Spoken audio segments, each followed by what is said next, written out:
वहीं नवरात्रि पर यूपी सरकार का बड़ा फैसला सामने आया है। अयोध्या में आज से मांस मदिरा की बिक्री पर रोक होगी। 11 अक्टूबर तक जारी रहेगा ये आदेश। हुक्म ना मानने वालों पर कार्रवाई की जाएगी। शहर में शांति बनाए रखने के लिए ये फैसला किया गया है। तो बड़ी और अहम खबर इस वक्त आपको बता रहे हैं। नवरात्र आज से शुरू हो रहे हैं और आज से ही ये बड़ा फैसला सामने आ रहा है कि रोक लगा दी गई है तमाम मांस और मदिरा की बिक्री पर। 11 अक्टूबर तक ये रोक जारी रहेगी। जब तक नवरात्र चलेंगे ये रोक बरकरार रहेगी और हुक्म न मानने वालों पर कड़ी कार्रवाई की भी बात कही गई है। शहर में शांति कायम रखने के लिए, पुरअमन तरीके से माहौल बनाए रखने के लिए ये बड़ा फैसला यहां पर लिया गया है। तो यूपी सरकार की तरफ से लिया गया है ये अहम फैसला। नवरात्र के मद्देनजर मांस मदिरा पर रोक रहेगी अयोध्या में। 11 अक्टूबर तक ये हुक्म जारी किया गया है और जो इसको नहीं मानेगा उसके खिलाफ सख्त कार्रवाई की जाएगी।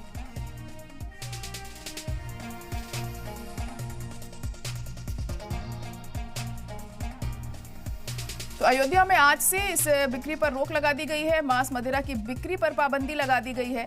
नवरात्र की शुरुआत आज से हो रही है और उसी के मद्देनजर ये बड़ा फैसला यहां पर लिया गया। और ये जो रोक है ये 11 अक्टूबर तक जारी रहेगी कि किसी भी तरह का मांस और मदिरा नहीं बेचा जाएगा अयोध्या में। और जो इस हुक्म को नहीं मानेगा तो उसके खिलाफ सख्त कार्रवाई भी की जाएगी।